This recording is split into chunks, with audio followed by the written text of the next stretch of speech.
નમસ્તે દર્શક મિત્રો, હું છું આપણે જાની મકવાના। તો સૌ કરતા પહેલા એક નજર વરસાદના મુખ્ય સમાચાર પર। ઝઘડિયાના યુવકે સાસરિયાઓની ધમકીઓના ત્રાસથી કંટાળીને આખરે સાળા અને સસરા સામે નોંધાવી ફરિયાદ। અંકલેશ્વરમાં 200 કિલો શંકાસ્પદ કેમિકલ પાવડર સાથે બેની ધરપકડ કરાઈ। ભરૂચ કિરણસિંહ પટેલ મેડિકલ કોલેજમાં વધુ વળતરને લઈ આંદોલનનું રણશીંગું ફૂંકાયું। 150 થી વધુ તબીબોએ આંદોલન શરૂ કર્યું।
ભરૂચમાં કાર્યરત એસએનપી ન્યૂઝ ભરૂચ ચેનલના નામે કોઈ પણ વ્યક્તિ કોઈ પણ જાતની રૂપિયાની માંગણી કરે તો એસએનપી ન્યૂઝ ચેનલના મોબાઈલ નંબર 9428762273 ઉપર સંપર્ક કરી શકો છો। ભરૂચમાં એસએનપી ન્યૂઝ ચેનલ પૂર્વ પટ્ટીના કેબલ કનેક્શનમાં કાર્યરત છે। પરિવર્તનના કેબલ કનેક્શનના સેટઅપ બોક્સમાં ચેનલ નંબર 1010માં એસએનપી ન્યૂઝ ભરૂચ નિહાળી શકો છો। એસએનપી ન્યૂઝ ભરૂચ સમાચાર સાંજે 8:30 કલાકે, પુનઃ પ્રસારણ સવારે 8:30 અને બપોરે 12:30 કલાકે નિહાળી શકો છો। પ્રેસ નોટ અને જાહેરાત માટે સંપર્ક કરો મોબાઈલ નંબર 9428762273 8980960231।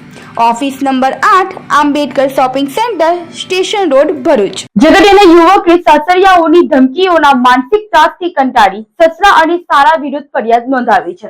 ભરૂચ જિલ્લાના ઝઘડિયા તાલુકામાં આવેલી જમજમ પાર્ક સોસાયટીમાં રહેતા એક યુવકે સાસરિયાના સતત માનસિક ત્રાસ અને જાનથી મારી નાખવાની ધમકીઓથી કંટાળીને આખરે પોતાના સસરા અને સાળા વિરુદ્ધ ઝઘડિયા પોલીસ સ્ટેશનમાં ફરિયાદ નોંધાવી દીધી છે।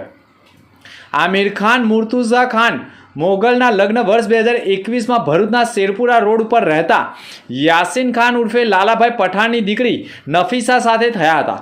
લગ્ન જીવન દરમિયાન તેમને 3.5 વર્ષની એક દીકરી પણ છે। આમિર ખાનના આક્ષેપ અનુસાર નફીસા શરૂઆતથી જિદ્દી અને ગુસ્સાવાળા સ્વભાવની હોવાનો આક્ષેપ કર્યો છે। તે સાસરીમાં પણ નાની મોટી વાતોમાં ઝઘડા કરતી હોવાનો આક્ષેપ કર્યો છે। લગ્નના માંડ 3 મહિનામાં તેણે પોતાની નણંદ સાથે ઝઘડો કરી તેમના પર હાથ ઉપાડી લીધો હોવાનો પણ આક્ષેપ થયો છે। અલગ થયા પછી પણ નફીસા અવારનવાર આમિરની ગેરહાજરીમાં તેની સંમતિ કે તેના જાણ કર્યા વગર પોતાના પિતાને ઝઘડિયા બોલાવી પિયર જતી રહેતી હતી। જો કે શાળાએ એને સસરાએ ધમકી આપી હોવાના આક્ષેપ સાથે ઝઘડિયા પોલીસ મથકે ફરિયાદ નોંધાતા પોલીસે ગુનો દાખલ કરી સસરા અને શાળા સામે ફરિયાદ નોંધાઈ ગઈ છે। અંકલેશ્વરમાં 200 કિલો શંકાસ્પદ કેમિકલ પાવડર સાથે બેની ધરપકડ કરાઈ છે। લોકલ ક્રાઇમ બ્રાન્ચને બાતમી મળી હતી કે અંકલેશ્વર જીઆઈડીસીમાં એશિયન પેન્ટ ચોકડી નજીક આવેલા જીવનદીપ કોમ્પ્લેક્સના 3જા માળે દુકાન નંબર T18માં શંકાસ્પદ પાવડરનો જથ્થો રાખવામાં આવ્યો છે। આ બાતમીના આધારે ભરૂચ એલસીબી પીએસઆઈ એવી સિયાળિયા અને તેમના સ્ટાફે દરોડા પાડ્યા હતા। પોલીસે દુકાનમાંથી 8 ડ્રમમાં ભરેલો 200 કિલો મોન્ટેલુ કાસ્ટ સોડિયમ પાવડરનો જથ્થો ઝડપી પાડ્યો હતો। પ્રાથમિક તપાસમાં કરવામાં આવતા મોટા પ્રમાણમાં પોલીસે 70 લાખનો પાવડર અને 4 મોબાઈલ ફોન સહિત 70,40,000નો મુદ્દામાલ જપ્ત કરી આરોપીઓ સામે કાર્યવાહી કરી છે। પોલીસે દીવા રોડ પરની માંગલતીર્થ સોસાયટીમાં રહેતા જેમિસ અશોક મોદી અને ધ્રુવિક મિતેશ કુમાર મોદીની અટકાયત કરી લીધી છે। પૂછપરછ દરમિયાન બંને આરોપીઓએ કબૂલ્યું હતું કે જથ્થો તેમનો મિત્ર અનુજ જયસવાલે ત્યાં મૂક્યો હતો અને પોલીસે આ જથ્થો ચોરી કે કોઈ ગુનાહિત કાવતરાના ભાગરૂપે મેળવવામાં આવ્યો હોવાની શંકાઓ વ્યક્ત કરી તપાસ શરૂ કરી છે। રોકવુલ કંપની દ્વારા મહિલા કાર રેલીનું આયોજન મહિલા સશક્તિકરણનો અનોખો સંદેશ આપ્યો હતો। રોકવુલ કંપની દ્વારા મહિલા સશક્તિકરણને લઈને પ્રોત્સાહન આપવા માટે વિશેષ વુમન કાર રેલીનું આયોજન કરવામાં આવ્યું હતું. આ રેલીમાં આશરે 20 જેટલી કાર બહેનોએ સ્વયં ચલાવી ઉત્સાહભેર ભાગ લીધો હતો.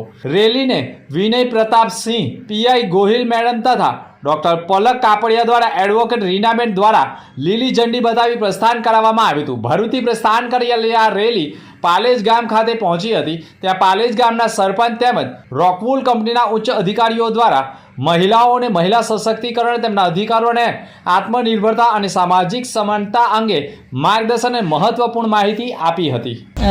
સ્ત્રીઓને લગતા પ્રોબ્લેમ્સને એ બધી વસ્તુ હોય. પહેલાં તો હું કનિષ્કભાઈ, સેજલબેન અને અહીંયા જેમને પણ રેલી ઓર્ગેનાઇઝ કરી છે એ બધાને ખરેખર ધન્યવાદ કહું છું કે પોતાનો ટાઈમ કાઢીને, અત્યારે કોઈના પાસે સમય નથી અને આવું પોતાનાથી બીજું કંઈ વિચારીને તમે આગળ કરો છો, એના માટે હું તમને ખરેખર ધન્યવાદ કહું છું. Next target to Kanish is going to organize the pickleball competition in Ahmedabad. So basically, in turn, what we are trying to do is trying to talking about the well-being of the people, है ना. कैसे भी निकलते घर से आते हैं, बाहर आते हैं तो कुछ ना कुछ करते हैं, तो कुछ ना कुछ होता ही है. And women are also very strong nowadays, and I can see that women are a strength for any society or any household, right? Bharuch જિલ્લાની ન્યાયાલયોમાં વર્ષ 2026ની શનિવાર બીજી નેશનલ લોક અદાલત યોજાઈ હતી. ભરૂચ જિલ્લા ન્યાયાલય ખાતે તમામ ન્યાયાધીશ, ભરૂચ બાર એસોસિએશનના વકીલો, પેરાલીગલ, વોલેન્ટિયર્સ અને પેનલ એડવોકેટ્સ તેમજ પક્ષકારોની હાજરીમાં ભરૂચ મુખ્ય જિલ્લા ન્યાયાધીશ આર.કે. દેસાઈના હસ્તે દીપ પ્રજ્વલિત કરીને રાષ્ટ્રીય લોક અદાલત ખુલ્લી મુકાઈ હતી. લોક અદાલતમાં પ્રી લિટિગેશનના કેસો એટલે કે કોર્ટમાં કેસ દાખલ કરતા પહેલા સમાધાન માટે મુકાતા કેસો તેમજ પેન્ડિંગ કેસો, જેમાં મોટર અકસ્માતો, નેગોશિયેબલ ઇન્સ્ટિટ્યૂટ એટલે કે 138ના કેસો, ફેમિલી કેસો, મોટર ભરણ પોષણ તથા સમાધાન લાયક ક્રિમિનલ કેસો, લેણાના દાવા, પાર્ટીશન તથા સ્યુટ મજૂર તકરાર દવાના પણ વિવિધ કેસોનું મુકાયા હતા. ભરૂચ જિલ્લા કાનૂની સેવા સત્તા મંડળના તાબાની તાલુકાની સેવા સત્તા સમિતિ ભરૂચ, અંકલેશ્વર, ઝઘડિયા, નેત્રંગ, વાલિયા, વાગરા, આમોદ, જંબુસર અને હાંસોટ ખાતે લોક અદાલત આયોજિત થઈ હતી. નામદાર નેશનલ લીગલ સર્વિસ ઓથોરિટીની અનુશ્રામાં અને નામદાર ગુજરાત રાજ્ય કાનૂની સેવા સત્તા મંડળના નિર્દેશ અનુસાર અને નામદાર ડિસ્ટ્રિક્ટ લીગલ સર્વિસ ઓથોરિટીના ચેરમેન સાહેબની આજ્ઞા અનુસાર આજરોજ રાષ્ટ્રીય લોક અદાલતનું આયોજન કરવામાં આવ્યું છે. આજની લોક અદાલતમાં આપ સર્વેનું સ્વાગત છે. આજની લોક અદાલતમાં મુખ્યત્વે કરીને જિલ્લાની તમામ અદાલતોમાં પ્રી લિટિગેશન અને પોસ્ટ લિટિગેશનના એમ બંને પ્રકારના સમાધાન લાયક કેસો હાથ ધરાશે, જેમાં મુખ્યત્વે કરીને નેગોશિયેબલ ઇન્સ્ટ્રુમેન્ટ એક્ટની કલમ 138 હેઠળ ચેક બાઉન્સના કેસો, બેંક લેણા અંગેના કેસો, વાહન અકસ્માતના વળતર અંગેના કેસો, મજૂર વિવાદના કેસો, લગ્ન વિષયક તકરારો, જમીન સંપાદનના કેસો, ભાડુઆત માલિકના વિવાદના કેસો, મનાઈ હુકમ, સુખાધિકાર, પાર્ટીશન વગેરે સિવિલ દાવાઓ પણ સામેલ થશે. વીજળી પાણી બિલના સમાધાનના કેસો પણ મુકાશે. તમામ જનતાને નિવેદન છે કે આ લોક અદાલતનો મહત્તમ લાભ લઈ અને સમાધાનથી કેસોનો આખરી નિકાલ લાવવામાં તમામ કોર્ટોને સહાયરૂપ થાય. આભાર. જય હિન્દ, જય ભારત. હાંસોટમાં રાયમા ગામની નહેર નજીક ત્યજી દેવાયેલા બાળકમાં પોલીસ ફરિયાદ નોંધાઈ છે. હાંસોટમાં રાયમા ગામની નહેર નજીક ત્યાજી દેવાયેલી બાળક મળી આવવાના મામલે આખરે પોલીસે ગુનો દાખલ કર્યો છે. હાંસોટ પોલીસે જાતે જ ફરિયાદી બનીને ગુનો નોંધ્યો છે. તબીબી તપાસ દરમિયાન નવજાત બાળકને જન્મ બાદ તરત જ ત્યાજી દેવામાં આવ્યું હોવાની વિગતો સપાટી પર આવી હતી. બાળકને સામાન્ય ઈજાઓ પણ હતી, જેના સારવાર માટે હોસ્પિટલ ખાતે ખસેડવામાં આવ્યું હોવાનું પણ ફરિયાદમાં ઉલ્લેખ કરાયો છે. ભારતીય ન્યાય સંહિતાની કલમ હેઠળ ફરિયાદ દાખલ કરવામાં આવી છે. પોલીસે વિસ્તારના સીસીટીવી ફૂટેજ, સ્થાનિકોની પૂછપરછના આધારે બાળક મોતના મુખમાં ધકેલનાર કોણ તેની તપાસ શરૂ કરવામાં આવી છે. હાલ તો પોલીસે અજાણ્યા વિરુદ્ધ ગુનો દાખલ કરી તપાસનો ધમધમાટ શરૂ કર્યો છે. ભરૂચ કિરણસિંહ પટેલ મેડિકલ કોલેજમાં વધુ વળતરને લઈ આંદોલન થયું છે. ભરૂચ સ્થિત Kiransinh Patel medical college and research ઇન્સ્ટિટ્યૂટના 2021-22 બેચના ઇન્ટર્નલ ડોક્ટરોએ પણ સ્ટ્રાઇક પર ઉતર્યા હોય અને વધારાની માંગ સાથે અનિશ્ચિત મુદ્દતની હડતાલ શરૂ કરી છે. સિવિલ હોસ્પિટલ ખાતે એકત્રિત થયેલા 150થી વધુ ઇન્ટર્નલ ડોક્ટરો અને મેનેજમેન્ટ વિરુદ્ધ વિરોધ પ્રદર્શન કરીને સરકારના નિયમ મુજબ સ્ટ્રાઇપેન્ડ ચૂકવવાની માંગ ઉઠાવવામાં આવી છે. વિરોધ કરી રહેલા ઇન્ટર ડોક્ટરોના જણાવ્યા અનુસાર ઇન્ટર્નશીપની શરૂઆત સમયે સંસ્થાના સત્તાધીશો દ્વારા સ્ટાઇપેન્ડના 23% વધારો કરવાની ખાતરી આપવામાં આવી હતી. જોકે 2 મહિનાના વિલંબ બાદ પણ 9 જુલાઈએ ચૂકવાયેલા સ્ટાઇપેન્ડના માત્ર 3% એટલે કે અંદાજે 500નો જ વધારો કરવામાં આવ્યો હોવાનું વિદ્યાર્થીઓએ આક્ષેપ કર્યો છે. વિદ્યાર્થીઓના જણાવ્યા મુજબ અગાઉની સિનિયર બેન્ચને 14,800 સ્ટાઇપેન્ડ ચૂકવવામાં આવતું હતું, જ્યારે વર્તમાન બેચને 15,300 ચૂકવવામાં આવ્યા છે.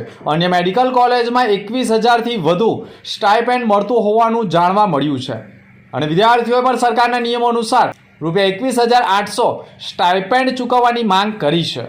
આંદોલનકારી વિદ્યાર્થીઓએ મેનેજમેન્ટ પર ગંભીર આક્ષેપો કરતા કહ્યું છે રજૂઆત કરવા છતાં સમસ્યાના ઉકેલ માટે કોઈ હકારાત્મક વલણ અપનાવવામાં આવ્યું નથી, જેના કારણે હડતાલ ઉપર ઉતરવાની ફરજ પડી હોવાનો આક્ષેપ કર્યો છે. મારું નામ દીપ વ્યાસ છે અને અમે બધા અહીંયા સિવિલના ઇન્ટર્ન્સ ભેગા થયા છીએ સ્ટ્રાઇક કરવા માટે. સ્ટ્રાઇક એ રિલેટેડ છે કે અમને અમારું સ્ટાઇપેન્ડ બહુ ઓછું મળી રહ્યું છે. ઇનિશિયલી વાત હતી 18,000ની, એના બદલે અમને 15,300 જ આપવામાં આવ્યું છે. જ્યારે આ વાત અમે રજૂઆત કરી હતી મેનેજમેન્ટને, તો એ લોકોએ અમને એવી ધમકી આપી દીધી કે તમને જે 500 રૂપિયા બી વધારે ઇન્ક્રીમેન્ટ મળ્યું છે એ અમે પાછું ખેંચી લેશું, પ્લસ તમારી પાસે એક્સ્ટ્રા ડ્યુટી કરાવશું અને તમને વધારે એક્સટેન્શન આપી દઈશું, જે તમારા સ્ટિપ્યુલેટેડ ટાઈમ કરતાં બી વધારે હશે. જે 1 વર્ષની ઇન્ટર્નશીપ છે એની ઉપર અમને એક્સટેન્શન આપી દેવાની વાત કરે છે. તો અમારી ડિમાન્ડ એમ છે કે જ્યાં સુધી 21,800 રૂપિયાનો અમને સ્ટાઇપેન્ડ નહીં મળે ત્યાં સુધી અમારી સ્ટ્રાઇક કન્ટિન્યુ રહેશે. મારું નામ ડૉક્ટર સુજય બારૈયા છે. અમે Kiransinh Patel medical college research institute batch 2021-22માં ઇન્ટર્નશીપ કરીએ છીએ. અમે જે ઇન્ટર્નશીપ શરૂ થવાની હતી એની પહેલાં મેમ જોડે મિટિંગ થયેલી હતી સ્ટાઇપન્ડના રિલેટેડ. તો સ્ટાઇપન્ડ રિલેટેડ અમને એમ કહેવામાં આવેલું હતું કે તમારું 23% જેટલું ઇન્ક્રીમેન્ટ થશે પહેલાં બેચના સ્ટાઇપન્ડના પ્રમાણે. હવે 2 મહિનાથી અમારું સ્ટાઇપન્ડ નહોતું આવ્યું ને 9 તારીખે જ્યારે અમારું સ્ટાઇપન્ડ આવ્યું ત્યારે અમને મહિનાના 15,300 જ આપ્યા સ્ટાઇપન્ડના, જે આગલા બેચના 14,800 હતો. એટલે મીન્સ અત્યારે લોકો 500 રૂપિયા જેટલું વધાર્યું, એટલે 3% જેટલું ઇન્ક્રીમેન્ટ કર્યું છે. રિમેનિંગ 20% ઇન્ક્રીમેન્ટ એ લોકોએ નથી કર્યું. એના રિલેટેડ અમે મેડમ જોડે 2 વાર મિટિંગમાં ગયા હતા. તો મિટિંગમાં ગયા તો અમારા જોડે એ વાત કરી કે તમારું ઇન્ક્રીમેન્ટ હવે નહીં થાય, હમકા 500 રૂપિયા તો વધ્યા, એના સામે હમકા 14,800થી ઘટાડવાના હતા. એ રિલેટેડ અમને જવાબ મળ્યો, છતાં આજે અમે લેટર આપ્યો છે ઇન્ક્રીમેન્ટ વધારવા માટે. તો એ સામે મેનેજમેન્ટનો હજુ તો અમને કોઈ રિપ્લાય નથી આવેલો. એના માટે અમે સ્ટુડન્ટ બધા સ્ટ્રાઇક ઉપર બેઠા છે. તો સામે ગોપી કામિખ્યાએ પણ કહ્યું હતું કે આ મુદ્દે વધુ ચર્ચા કરવા અને વિદ્યાર્થીઓના પ્રશ્નોનું નિરાકરણ લાવવા માટે આગામી 13 જુલાઈએ વડોદરા ખાતે સંસ્થાના CMD સાથે સત્તાવાર બેઠક પર નિર્ધારિત કરવામાં આવી હતી. જોકે વિદ્યાર્થીઓ દ્વારા શરૂ કરાયેલા ધરણા અંગે સંસ્થાને અગાઉ કોઈ જાણ કરવામાં આવી નહોતી. પ્રથમ અરજી બાદ વિદ્યાર્થીઓ કે તેમના યુનિયન તરફથી મેનેજમેન્ટને કોઈ પણ સત્તાવાર રજૂઆત કરવામાં પણ આવી નથી તેવો આક્ષેપ કર્યો છે. મારું નામ ડૉક્ટર ગોપિકા મેઘિયા છે. હું KMCRIમાં ચીફ એડમિનિસ્ટ્રેટિવ ઓફિસર તરીકે ફરજ બજાવું છું. આજે જે અમારા ત્યાંના ઇન્ટર્ન્સ ડૉક્ટર્સ જે સ્ટ્રાઇક પર ઉતરેલા છે સ્ટાઇપન્ડ વધારવાના મુદ્દે, એ બાબતે મારે ખાલી એટલો જ ખુલાસો કરવો છે કે આ વિદ્યાર્થીઓની એપ્લિકેશન અમને 11 તારીખે મળી હતી, 11મી મે, અને એ લોકોની ઇન્ટર્નશીપ ચાલુ થઈ છે 18 મેથી. અને એમનું એક એવું હતું, એ લોકોની એક એપ્લિકેશન એવી હતી કે અમને સ્ટાઇપન્ડમાં વધારો કરી આપો. ગયા વર્ષે જે પહેલી બેચ હતી અમારી એનું સ્ટાઇપન્ડ હતું 14,800 રૂપિયા. અને આ લોકોએ મને એપ્લિકેશન આપી, એના પછી અમારી મેનેજમેન્ટ સાથેની મિટિંગ થઈ. મેનેજમેન્ટે આ વિષય પર થોડું ધ્યાન આપ્યું અને એ લોકોના સ્ટાઇપન્ડમાં અમે લોકોએ 500 રૂપિયાનો વધારો કરીને આપ્યો. જે એપ્લિકેશન એ લોકોએ આપેલી હતી 11/5 એના સંદર્ભે અમે એ લોકોને વધારો કરીને આપેલો છે સ્ટાઇપન્ડનો. હાલનું સ્ટાઇપન્ડની રકમ છે 15,300 રૂપિયા. અને આ જે રકમ છે એ લોકોના અકાઉન્ટમાં સ્ટાઇપન્ડ પેટે જમા પણ કરી દેવામાં આવેલી છે. ત્યારબાદ એ લોકોના તરફથી, વિદ્યાર્થીઓ તરફથી કે એમના યુનિયન તરફથી કે એમના કોઈ પણ રિપ્રેઝેન્ટેટિવ તરફથી અમને કોઈ પણ બીજી ઓફિશિયલ કોઈ પણ અરજી આપવામાં આવેલી નથી કે જેના માટે અમે આગળ કંઈ કાર્યવાહી કરી શકીએ. એક અરજી એમની જે અમારા પાસે હતી એના ઉપર અમે એક્શન લઈ લીધું છે, એની કાર્યવાહી થઈ ગઈ છે અને એના પૈસા પણ એમના અકાઉન્ટમાં જમા થઈ ગયા છે. તેમ છતાં જો એ લોકોને અમારા સીએમડી સાહેબને મળવું હતું, એમને મિટિંગ કરવી હતી આ મુદ્દે આગળ વાત કરવા માટે, જે અંગેની મિટિંગ 13મી તારીખે બરોડા ખાતે નિર્ધારિત પણ કરવામાં આવેલી હતી અને જેમાં એમને સાંભળવાનો પણ વિષય મૂકવામાં આવવાનો હતો અને એમના પ્રશ્નો નિરાકરણ લાવવાનું ટ્રાય કરવામાં આવવાનું હતું. પણ આજે જે આ લોકો ધરણા પર બેઠા છે એ અંગે અમારા પાસે આના પહેલા કોઈ જાણકારી નહોતી. એમને જે અમને એપ્લિકેશન આપી હતી એ અંગે અમે નિર્ણય લઈ લીધો હતો, એમના હિતમાં લીધો હતો અને એમનું વળતર પણ એમને ચૂકવી દેવામાં આવેલું છે. ત્યારબાદ એમની કોઈ એપ્લિકેશન અમારા પાસે આવેલી નથી. ભરૂચના આઇકોનિક રોડ ઉપર મોટું ગાબડું સાથે ભૂવો પડ્યો છે. ભરૂચ શહેરના કોટથી ભૃગુ ઋષિ બ્રિજ તરફ જતા મુખ્ય માર્ગ ઉપર અચાનક ભૂવો પડતા વાહન ચાલકોમાં ચિંતાનું મોજું ફરી વળ્યું છે. શહેરના આઇકોનિક ગણાતા આ માર્ગ પર જૂની મામલતદાર કચેરી સામે નર્મદા એપાર્ટમેન્ટ તરફ જવાના રસ્તા ઉપર ભૂવો પડ્યો હોવાનું સામે આવ્યું છે. ઘટનાની જાણ થતાં ભરૂચ નગરપાલિકાના ચૂંટાયેલા સભ્યો તેમજ પાલિકાના પદાધિકારીઓ અને અધિકારીઓ તથા કર્મચારીઓ તાત્કાલિક ઘટના સ્થળે દોડી ગયા હતા. માર્ગ પર સુરક્ષાની વ્યવસ્થા ગોઠવી ભૂવાને પૂરવાની કામગીરી યુદ્ધના ધોરણે શરૂ કરવામાં આવી હતી. સદનસીબે આ ઘટનામાં કોઈ જાનહાનિ નોંધાઈ ન હતી. ચીફ ઓફિસર સાહેબને નમ્ર વિનંતી કરું છું કે તમે હમણાં આગામી જે બોર્ડ આવી રહેલું છે, બોર્ડની અંદર પીએમસી સુપરવાઇઝરની જે નિમણૂક કરેલી છે, તો અગાઉ જે પીએમસી સુપરવાઇઝર હતા તેમને કયા પગલાં લીધા? આ ભૂવા પડે ને સ્થાનિક લોકો હેરાન થાય. અમારા વિસ્તારની અંદર આ વિસ્તારમાં શ્રમિક વિસ્તાર છે, રિક્ષાવાળા, રોજ ખાવાવાળા અને સિઝનનો ધંધો કરવાવાળા, કોઈ પતંગનો ધંધો કરે, કોઈ હમણાં ઉત્તરાયણ આવશે તો આયડાનો ધંધો કરે, અલગ અલગ ધંધો કરવાવાળા લોકો કઈ જીવે છે. રોજ લઈને રોજ ખાવાવાળા છે, રિક્ષાનો ધંધો કરવાવાળા મહત્તમ મારા કાયસ ભાઈઓ છે અને આવો જે ભૂવો પડેલો છે, કાલે એમની રિક્ષાને નુકસાન થયેલો જવાબદારી કોની? અને આવા નવી ખોટી નિમણૂકો કરીને ખોટા ખર્ચા કરવાનો કોઈ મતલબ નથી. જાતે નિરીક્ષણ કરવું જોઈએ. ને આઇકોન રોડ, તમે આઇકોન રોડની વાત કરો છો તો ભરૂચ શહેરનો રાજમાર્ગ કહેવાય. શક્તિનગરથી લઈ ને મામલતદાર સુધીનો રાજમાર્ગ કહેવાય. તો તમે રાજમાર્ગને અને વિકાસ કરવા માંગો છો? આટલો મોટો ભૂવો પડે, કાલે કોઈ છોકરો મરી જાય તો જવાબદારી કોની? ગયા 15 દિવસની અંદર કે 10 દિવસની અંદર 3 છોકરાના જીવો આવી રીતે આકાશમાંથી ગયા છે. હજુ બી કોઈને જીવ લેવાની ઈચ્છા હોય તો ઈચ્છા એ લોકો પૂરી કરે. આવનાર દિવસોની અંદર જલ્દી આવા પગલાં લેવા નહીં આવે. સાવચેતીના પગલાં જે તે અધિકારીને દંડનીય પગલાં લેવામાં નહીં આવે તો ગાંધી ચિંધ્યા માર્ગે આંદોલન કરવામાં આવશે. ભરૂચમાં બારકોડ આધારિત અનાજ વિતરણ માટે નોંધણી અભિયાન શરૂ કરાયું હતું. ભરૂચ શહેરના વોર્ડ નંબર 9 વિસ્તારમાં આવેલા ખારવા પંચની વાડી વેજલપુર સ્થિત સસ્તા અનાજની દુકાને યોજાયેલા કેમ્પમાં મોટી સંખ્યામાં રેશન કાર્ડ ધારક લાભાર્થીઓએ હાજરી આપી પોતાની નોંધણી કરાવી હતી. કેમ્પ દરમિયાન લાભાર્થીઓને બારકોડ આધારિત અનાજ મેળવવાની નવી પ્રક્રિયા અંગે વિગતવાર માહિતી આપવામાં આવી હતી તેમજ જરૂરી દસ્તાવેજોની ચકાસણી કરી સ્થળ પર જ નોંધણીની કામગીરી પૂર્ણ કરવામાં આવી હતી. આ પ્રસંગે ભરૂચ શહેરના મામલતદારશ્રીએ પણ કેમ્પની મુલાકાત લઈ કામગીરીનું નિરીક્ષણ કર્યું હતું. તેમણે લાભાર્થીઓ સાથે સીધો સંવાદ કરી સરકારની ડિજિટલ જાહેર વિતરણ વ્યવસ્થાનો વધુમાં વધુ લાભ લેવા અનુરોધ કર્યો હતો. તેમણે કહ્યું હતું કે બારકોડ આધારિત વ્યવસ્થા અમલમાં આવતા અનાજના વિતરણમાં વધુ પારદર્શિતા આવશે અને લાભાર્થીઓની ઓળખ સરળતાથી થઈ શકશે તેમજ ગેરરીતિઓ પર નિયંત્રણ મેળવવામાં પણ મદદરૂપ બની રહેશે.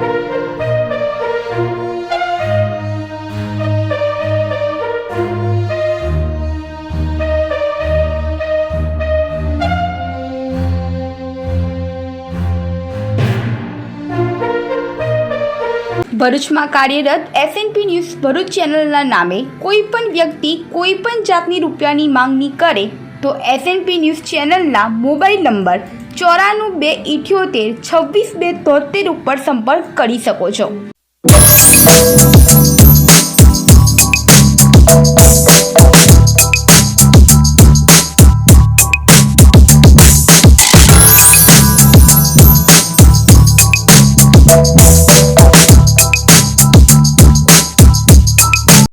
अब मुख्य समाचार पर फरी एक नजर। ઝઘડિયાના યુવકે સાસરિયાઓની ધમકીઓના ત્રાસથી કંટાળીને આખરે શાળા અને સસરા સામે નોંધાવી ફરિયાદ। અંકલેશ્વરમાં 200 કિલો શંકાસ્પદ કેમિકલ પાવડર સાથે બેની ધરપકડ કરાઈ। ભરૂચ કિરણસિંહ પટેલ મેડિકલ કોલેજમાં વધુ વળતરને લઈ આંદોલનનું રણશીંગું ફૂંકાયું। 150 થી વધુ તબીબોએ આંદોલન શરૂ કર્યું। तो आता समाचार नवा समाचार साथे फरी मळीशुं। नमस्कार।